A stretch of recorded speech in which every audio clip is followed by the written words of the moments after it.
വിധികർത്താക്കളുടേത് തെറ്റായ തീരുമാനമാണെന്ന് ആരോപിച്ച് ചാലക്കുടി സബ് ജില്ലാ കലോത്സവ വേദി തർക്കവേദിയായി. നവംബർ 18 മുതൽ 21 വരെയുള്ള തീയതികളിൽ കൊടകരയിൽ നടന്നുകൊണ്ടിരിക്കുന്ന ചാലക്കുടി സബ് ജില്ലാ കലോത്സവത്തിന്റെ 2ാം ദിനമാണ് സംഭവം.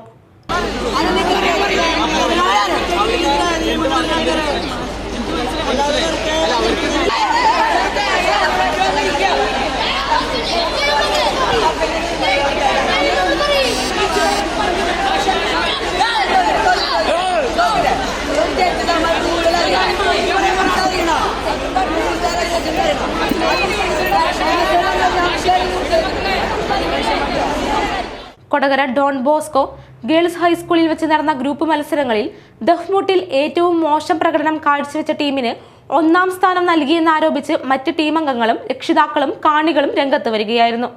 സംഘാടക സമിതി അംഗങ്ങൾ ഇടപെട്ട് തർക്കമുള്ളവർക്ക് അപ്പീൽ നൽകാമെന്നും മത്സരം മുഴുവനും വീഡിയോ പകർപ്പുള്ളതാണെന്നും ബോധ്യപ്പെടുത്തിയതോടെയാണ് തുടർന്നുള്ള മത്സരങ്ങൾ നടത്താനായത്.